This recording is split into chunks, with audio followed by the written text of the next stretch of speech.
Today, I'm going to answer the question of whether or not you should play Ring of Pain.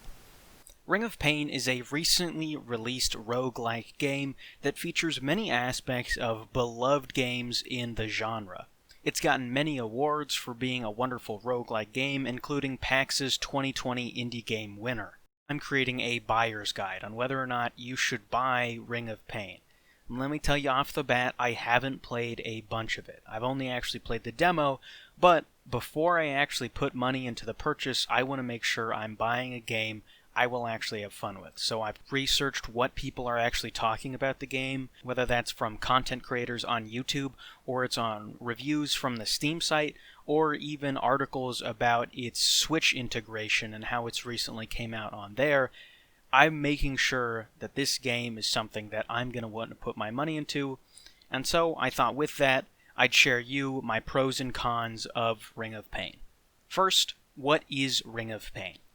Ring of Pain describes itself as a turn-based, card-crawling roguelike. What exactly is card crawling? Well, it's their own formula for dungeon crawl.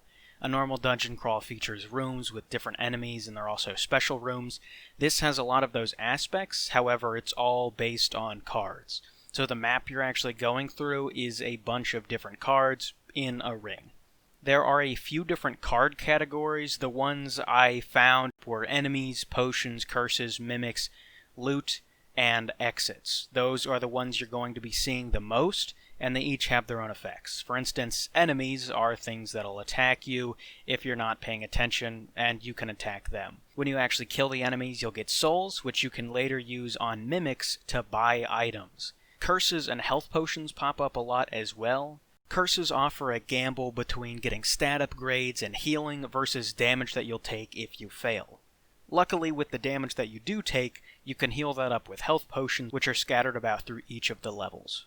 Cons. I love strategy in video games. When I am able to learn over time what is the best strategy to do, and then implement that strategy, I have a lot of fun. But Ring of Pain does not offer this, and it all comes down to the lack of choice you have, which kills your ability to create strategies. Ring of Pain gives you 3 options to do on each one of your turns: attack, stealth, or item use. That's it. That is the entirety of the game. It's really hard to build any strategy off of this because it doesn't matter how good of a player I am, I only get those 3 options. Due to the way combat is set up, there is no way to negate damage outside of items. Take a look at other massive roguelikes, like Binding of Isaac. If you are extremely skilled in Binding of Isaac, you can make sure on the first level you won't take any damage. In Ring of Pain, this is not possible. You will always be taking damage no matter what, because when you attack an enemy, it attacks you back, or enemies are buffed compared to you, and so they'll be faster, they'll do poison damage, no matter what, you are taking damage. In Slay the Spire, I'm given the ability to build my deck in and out of combat. I can choose whether or not, while in combat, I get to block or attack, meaning I can negate however much damage I want to. But you don't get this choice in Ring of Pain. Darkest Dungeon is a game known for murdering characters throughout the gameplay.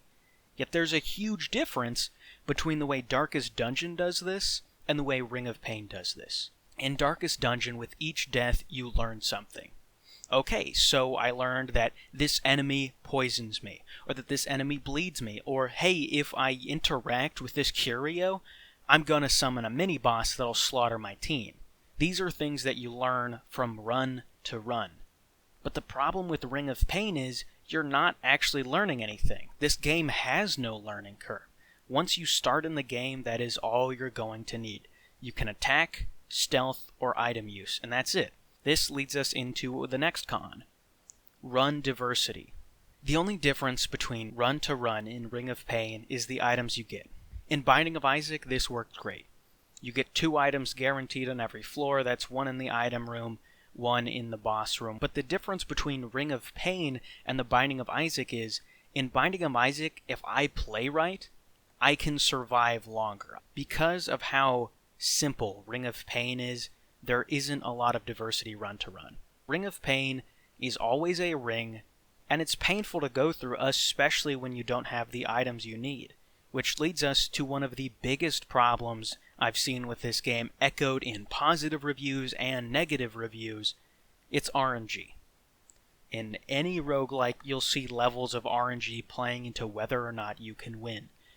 But in my demo experience with playing the game, it was insane how much the game relies on RNG. There's a type of enemy in the game that chases you down and then will explode on top of you. And if other enemies that are explosive are nearby, it'll create a chain reaction which can kill you.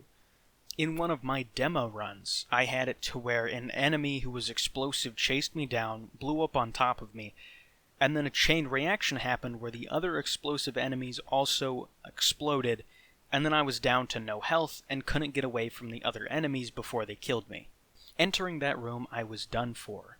This is a problem that was echoed by content creators as well as reviews. Even some of the positive reviews said, look, the RNG is rough, I know that. While I still can enjoy the game, it relies heavily on what you get. If you're trying to get to the end of the game, it relies heavily on the items you get. And that's all RNG. You don't get to choose what items you get. You don't have a way to impact that. You just have to hope and pray that you get the items you need. There are certain builds that work well in this game, but if you don't get those, if you don't get the perfect sets of items together, you're really not going to be able to do anything because of the fact it's relying on those builds to change how the gameplay goes. Which means, run to run, the way you win is having good luck. Pros. I love the audio-visual elements of Ring of Pain. I think the creatures inside of it are modeled grossly enough for me to hate them, but also to enjoy the art style. The sound that you're hearing throughout the game is amazing. The sounds that are made when you interact with things work well. They actually sound realistic to what I want to hear. And the music is wonderful. I think it puts a nice tone on everything. As well, you have these poems that pop up lore-wise every once in a while. And I think all of it goes well together to create an eerie game based around this freaky owl dude. And I think it's wonderful. Look, I know I talked a lot in the cons about how the gameplay's super simple, so you can't learn anything. It's heavily based on RNG. However, that's not entirely a bad thing. When you go into any roguelike, there's usually a massive learning curve. The examples I gave earlier of Binding of Isaac, Darkest Dungeon, and Slay the Spire are all extremely hard to learn, and you will not win your first few runs. And if you do, you're a way better gamer than I am. With Slay the Spire, it took me 20 plus hours to finally get somewhat consistent at beating the first boss, because it's an extremely hard game with a massive learning curve. With roguelikes, that's pretty common. I would describe this as a gateway roguelike, because it's simple in nature. It has very little things you can do. It then lends itself to become a game where anyone can jump in, whether you have a lot of experience with roguelikes or none. With that, one of the largest things I saw in reviews on Pro was how addictive the game is. And I even saw this in content creators who were talking about how tough the game is how fun it is to play and to keep playing. I think it really is due to their issues with balancing in the game and the way it's so RNG focused. You'll get stomped in runs. You'll have that example of an explosive enemy destroying you right off the bat and then you die. And then the next run, you'll get some amazing items and just stomp the final boss. And really, it makes you want to keep playing because the lows then go to the highs, and it really is like a cocaine dealer's strategy of getting a game to a person because it utilizes this roller coaster effect, and it makes it an extremely addictive game. And even with just playing the demo, I found myself going to run after run after run. I probably played 5 runs of the demo, and even though it gets pretty repetitive, there's not a lot to the gameplay, it still was fun going from run to run because of the fact it was so hard in some runs versus it was super easy in others. It made the game addictive and make me want to keep playing. I'm not here to tell you whether or not you should buy this game. Rather, I'm here to show you the list I've compiled and to kind of explain my reason on why I'm personally not going to be buying this game right away. I went pretty heavy on the cons because of the fact it's $20 for a relatively new game. I want to make sure when I'm buying a game, I'm actually going to play it, because I don't have a lot of time on my hands between college, making videos, and me sitting down and watching YouTube videos for 30 hours straight. The recommendation I would give many of you is hold out for a few more weeks.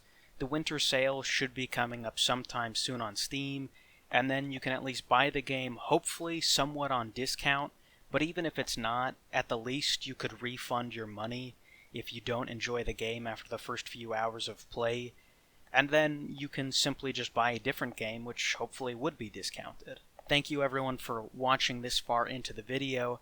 If you have made it this far and are interested to talk to me about this game, or whether you have different opinions, please tell me down in the comments below, or if you want to talk more directly with me, you can actually join my Discord. If you want to see how good I am at roguelikes and you're interested in roguelikes, I would recommend going and checking out either my raw footage episodes of Binding of Isaac or Into the Breach, or my uncut episode of Into the Breach. If you'd be interested in me uploading videos of Ring of Pain, or if you have a suggestion for me, please tell me in the comments down below.